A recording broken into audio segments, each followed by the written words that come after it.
Okay, the next section of the book here by Imam Ibn Balban, the Golden Pendant or Qala'id al-Iqyan, and we're still talking about Allah's names and attributes. He goes on and he says, it is impermissible to designate either a name or an attribute to Allah like the following. The virtuous, fadil, or cognizant, arif, or modest, which is afif, or faqih, what I translated as expert, even if their meanings are correct and confirmed due to the lack of them being reported. So these are not actually names proven by the Quran, Sunnah, and consensus of the Ummah. Even though the meanings may be authentic meanings, the names have not actually been agreed upon. So it's impermissible to, as I said, designate or affirm for Allah subhanahu wa ta'ala a name or an attribute, except what is found in the Book of Allah, the Quran, the Sunnah. Imam Ahmad rahimahullah, he said that Allah is not to be attributed except with what he attributed himself with, or that which his messenger attributed him with. We are not to surpass the Quran and the Hadith. So when you look at the Quran and the Hadith in terms of their position as primary resources of evidence, you can find that their support for establishing a name of Allah subhanahu wa ta'ala, for example, is either number one, it's explicit. It's an explicit mention of an attribute. The second one is something which is the result of a name. For example, al-Ghafur. Al-Ghafur is the name of Allah subhanahu wa ta'ala, means the forgiving. And therefore, from that name you can derive an attribute, a sifa, which is going to be maghfirah, forgiveness. So for every name of Allah, you can derive from it an attribute. The name has a meaning, and that meaning essentially entails the attribute. Another one would be as-Samir, the all-hearing. And so the attribute would be Sam', hearing. Al-Basir, the all-seeing. And so the attribute you can derive from that name is as-Sam'. That's the second way. The third way in which you can extract, if you will, or conclude an attribute for Allah subhanahu wa ta'ala is an explicit mention of an action or some quality which denotes that attribute. So this is as it pertains to the names and attributes being determinate. That you have to use the Quran and Sunnah, consensus of the scholars, in order to come to a conclusion. And those are the three methods that can be done. Either explicit mention of an attribute that's derived from a name, or explicit mention of some action or some quality which would allude to the attribute itself. He says it's also impermissible to unrestrictedly address or attribute to him in any way what is perceived as deficient. So there are attributes of Allah subhanahu wa ta'ala, or I should say there are characteristics mentioned in the Quran that you're not allowed to use unrestrictedly. So the sifat, or attributes of Allah, the glorified and most high, all of them are attributes of perfection. Whether they are, and so some of the scholars have divided these attributes into two qualities to help us better understand those that are considered mutlaqa, unrestricted, and those that are considered muqayyada, restricted. So here, the mutlaqa are those that are purely complete, whole, and perfect.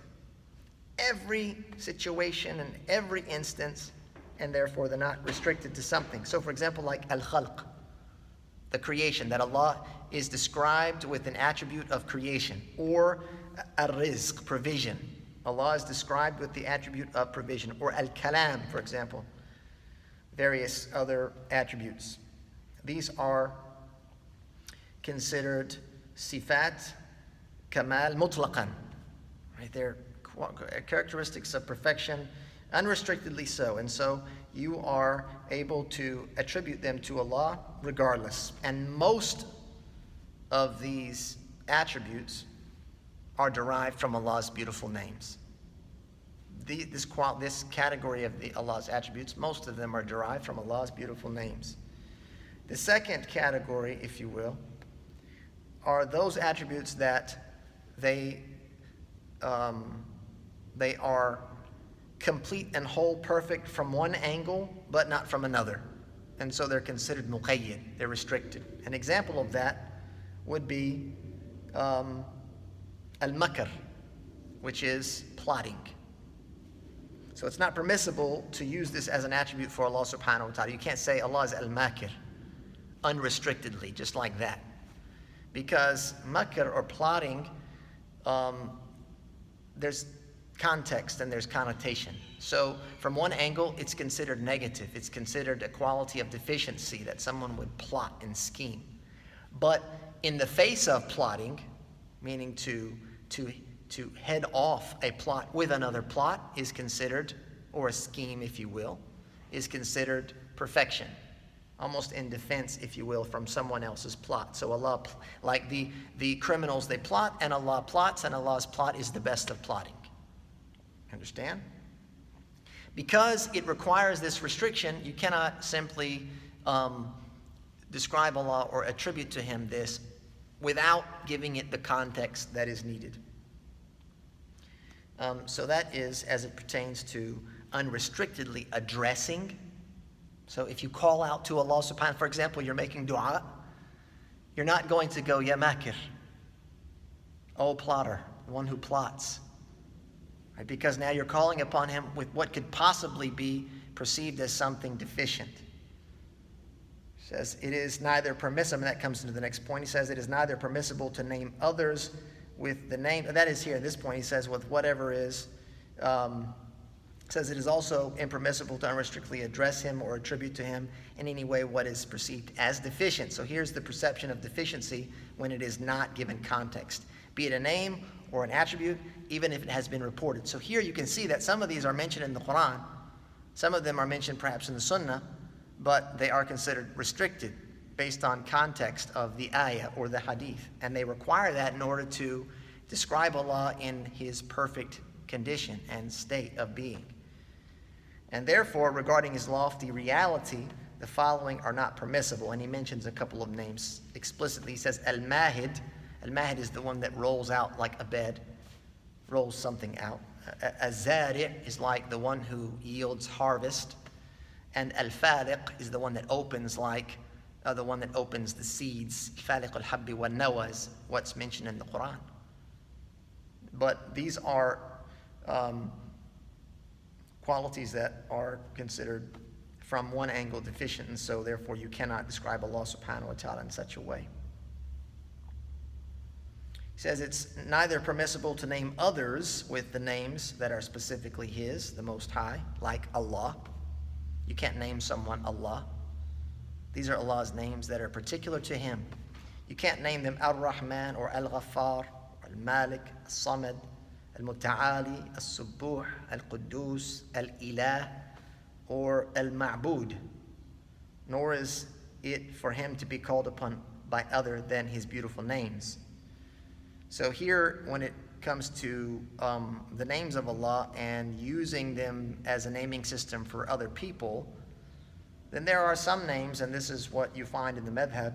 Imam Ibn Qudama mentions this in his book Al-Kafi. He says that Allah's names, there are of three categories. First category are those names which are not shared with anyone. They're specifically for Allah subhanahu wa ta'ala. Allah, Ar-Rahman, Malik, Yawmiddin, Maliki Yawmiddin, Rabbul Alameen, Al-Hayy, Alladhi La Yamut. So you're not going to name your son like Maliki Yawmiddin or Al-Hayy Alladhi La Yamut. We laugh, but somebody's going to do it eventually. Right?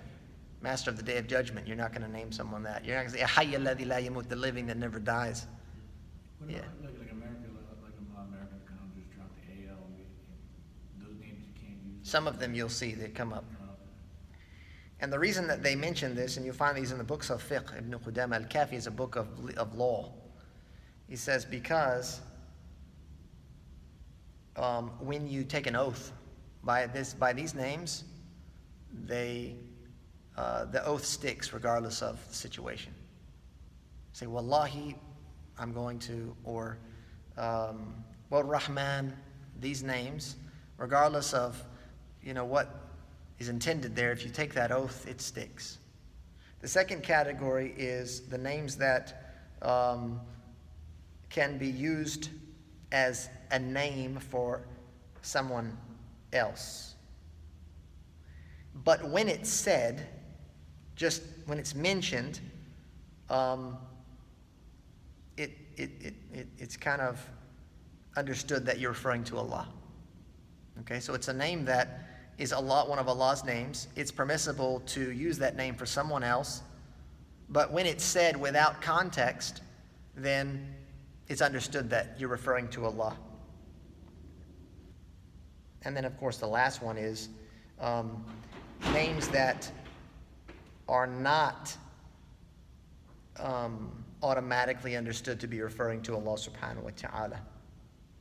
But if you were to use them, they could be either one, like al-Hayy, the living, or al-Alim, the knowing, al-Mawjood, the present, al-Mu'min, al-Kareem. So if you just simply mention these names, then it could be either or. It's not typical or commonplace that these would be automatically assumed to be referring to Allah subhanahu wa ta'ala.